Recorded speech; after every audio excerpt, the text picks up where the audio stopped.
Aujourd'hui, on va encore parler de pognon et on va regarder cet extrait de BFM TV où les journalistes, voilà, s'interrogent.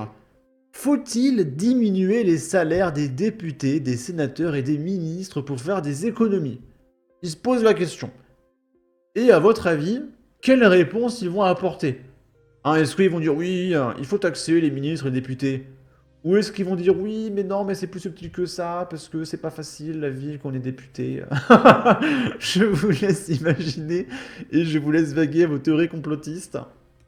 Une autre question d'économie avec un S au sens propre du terme. Christine Danger, dans le Maine-et-Loire, fait un constat et suggère une solution. Regardez, il faut faire des économies, diminuer les salaires des députés, sénateurs et ministres. C'est une question qu'elle nous pose. Tous ces élus touchent en effet un salaire que l'on appelle une indemnité. Les députés, par exemple, reçoivent... Alors je vous le dis tout de suite, ils touchent pas que ça. Ça, comme ils disent, c'est salaire de base, indemnité de résidence, indemnité de fonction. Et puis ils ont aussi des bonus, ils ont de la thune pour entretenir leur bureau, ils ont un bonus de salaire pour pouvoir payer des collaborateurs. Et on a vu qu'un député, il touche 24 000 euros par mois en réalité. une indemnité parlementaire qui se divise en 3 parties. Le salaire de base, 5 931 euros et 95 centimes. S'y ajoute une indemnité de résidence de 177,96 euros et en plus une indemnité de fonction, 1527,48 euros.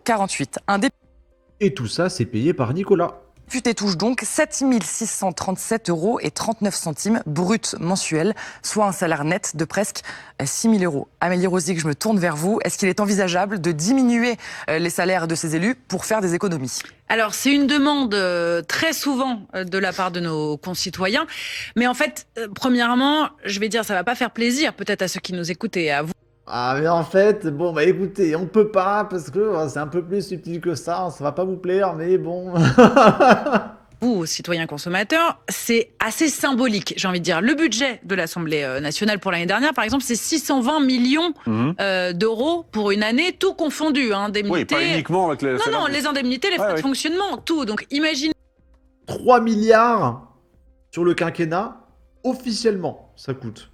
De baisser, ça représente quelques millions. Je vous rappelle qu'on cherche, à l'heure actuelle, on cherchait 60 milliards d'efforts budgétaires. Aujourd'hui, on cherche 50 milliards. Et puis par ailleurs... Et donc voilà, son explication, c'est que vu qu'on a besoin de 60 milliards, bah là, c'est pas 60 milliards, donc ça compte pas. Donc ça sert à rien. Donc voilà, retournez chez vous. Donc du coup, pareil, on peut dire taxer les Français. Bon, ça rapporte que 10-15 milliards. Donc bah c'est pas 60 milliards, ça sert à rien, c'est bon. Oh, augmenter l'URSSAF, les cotisations l'URSSAF. Non, mais ça rapporte seulement 3 milliards. Donc non, ça compte pas, on veut 60 milliards. C'est quoi cet argument de merde, en fait? Est-ce qu'ils essayent vraiment de faire croire aux Français qu'ils ne comprennent pas le concept de somme? Et qu'en faisant la somme de plein d'économies, ça fait une grosse économie. Donc soit ils mentent, soit ce sont vraiment mais des incompétents, quoi.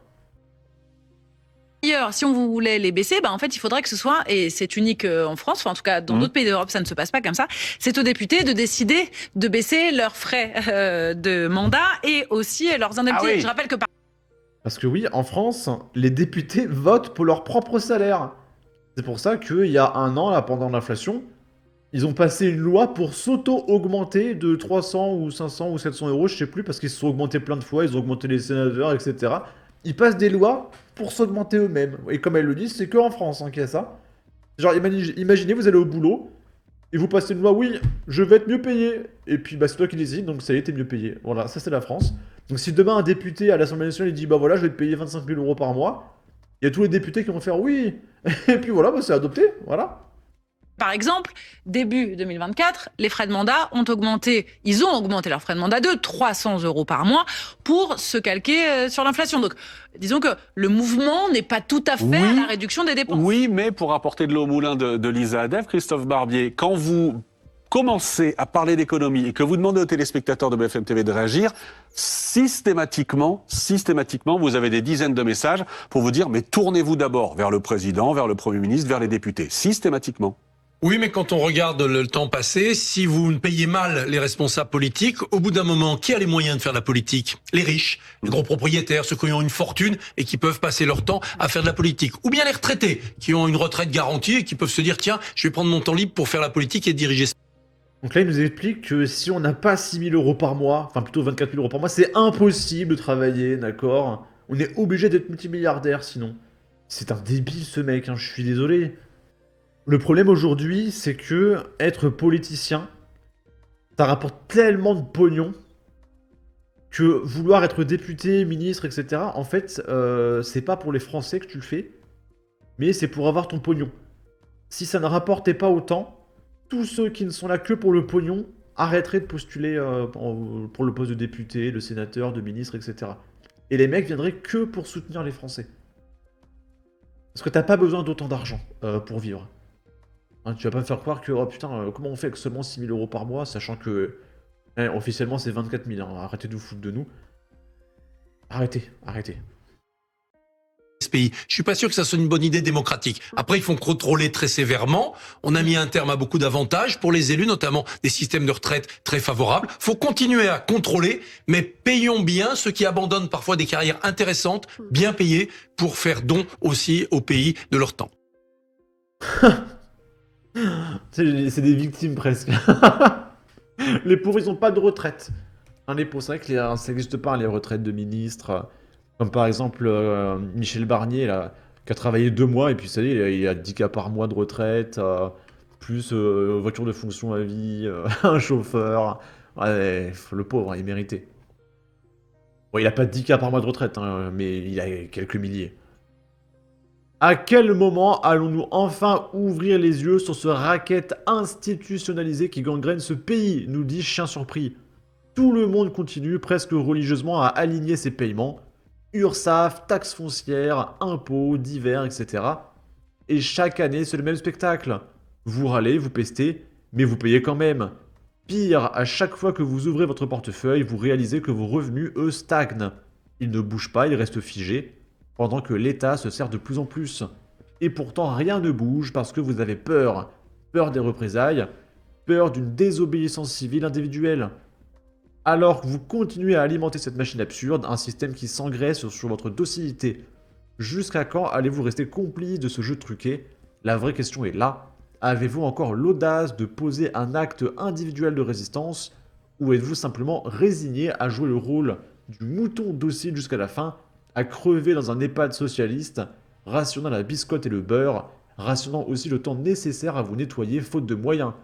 Comment pouvez-vous ne pas voir cette fin de vie vous attend?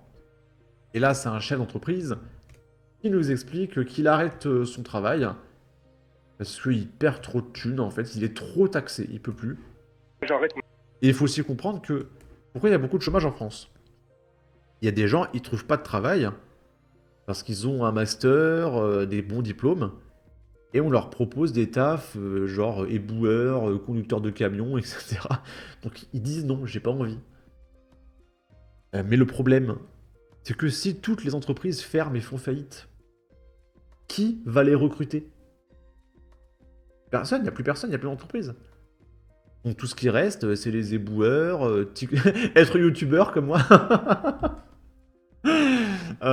faire du Uber Eats, voilà, il ne reste plus que ça. Travailler dans les Leclerc, les Carrefour, les grandes industries multimilliardaires, il ne reste plus que ça. Les entreprises normales, elles ne peuvent plus recruter, ils ont plus de thunes. J'arrête mon activité après 15 ans, 99,9% parce que j'en peux plus d'être une vache à lait. Ah oui. Plus. Donc voilà, j'étais rentable. Je paye 60 000 euros d'URSSAF juste pour ma pomme. Je paye quelques dizaines de milliers d'euros en impôts sur le revenu. Lorsqu'il y a eu le Covid, l'État a décidé de tout arrêter. Moi, mon activité, comme tout le monde, j'ai super souffert.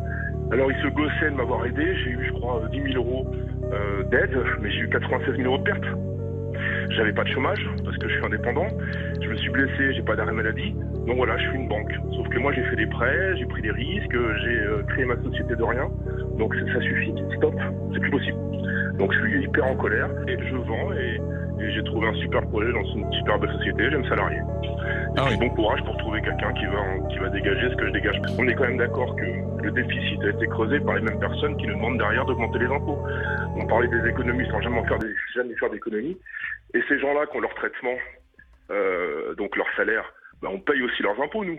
Parce que finalement, ils payent des impôts sur le salaire qui est reversé via les impôts globaux. Tout ça, on marche sur la tête. Ok. Voilà, sur ce, n'hésitez pas à donner votre avis, votre opinion, à partager, liker, commenter, ça aidera au référencement de la vidéo sur YouTube. Abonnez-vous, suivez-moi sur Twitter, prenez soin de vous, salut!